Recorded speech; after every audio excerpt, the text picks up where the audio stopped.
Goeiedag beste kijkers en luisteraars van Botro TV. Welkom bij een nieuwe aflevering van Nieuws van Vandaag. Datum van vandaag is woensdag 27 mei 2026.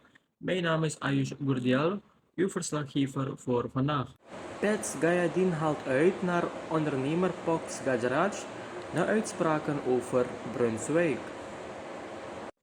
Jairaj Pets Gayadin heeft in een interview met Standvaste Radio stevige kritiek geuit op ondernemer Fox Gajaraj naar aanleiding van diens recente uitspraken over voormalige VP Ronnie Brunswijk.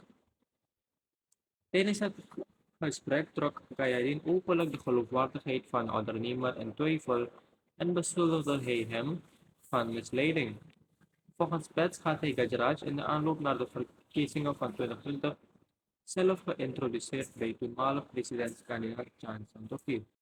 Hij stelde echter dat Santokhi destijds weinig vertrouwen had in de ondernemer en terughoudend was om gesprekken met hem te voeren.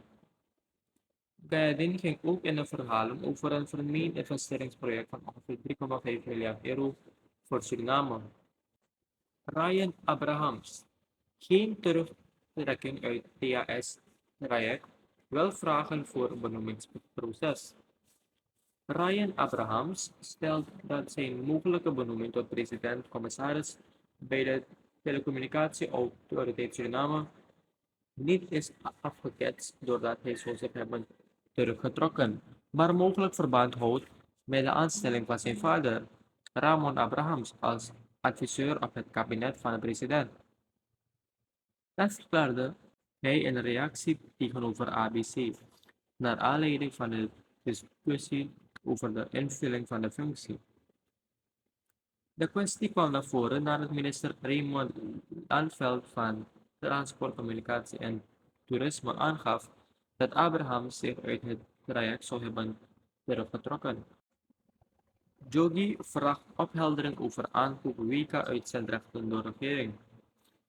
Dina Mehinder Jogi heeft in de DNA zijn zorgen geuit over berichten dat de regering de uitzendrechten voor het FIFA World Cup 2026 zou hebben aangekocht voor $500.000. Hij deed de uitspraak dinsdag tijdens de behandeling van de compatibiliteitswet.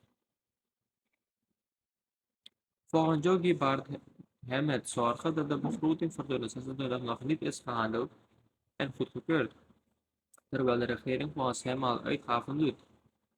We zien dat de regering steeds geld blijft uitgeven, stelde hij in het parlement. Hij bekritiseerde daarnaast het gebrek aan communicatie over de mogelijke aankoop en sprak van voldoende transparantie richting zowel het parlement als de samenleving.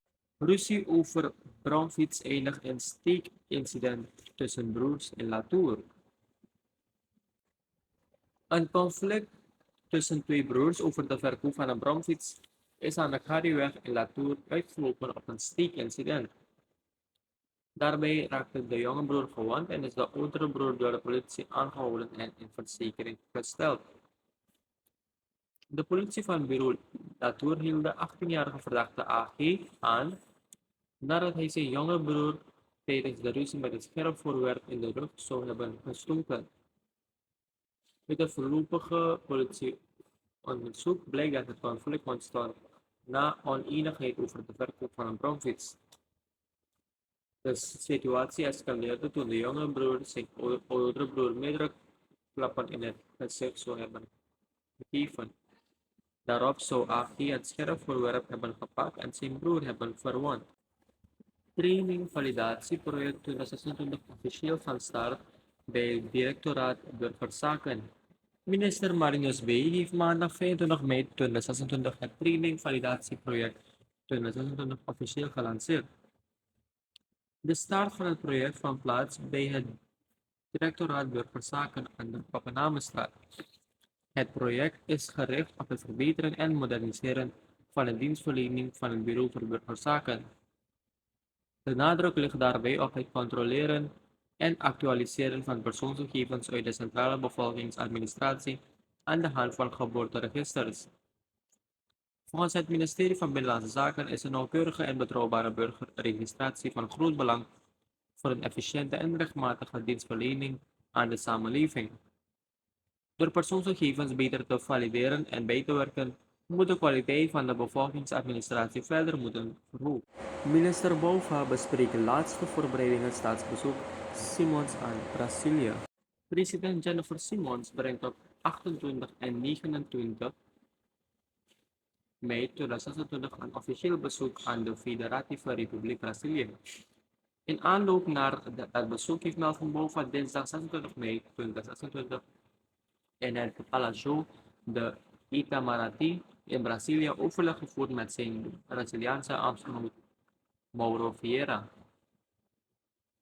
Het onderhoud zal in het teken van de laatste voorbereidingen voor het officieel bezoek van president Simons en haar bilaterale ontmoeting met Luiz Inácio Lula da Silva op 28 mei 2026.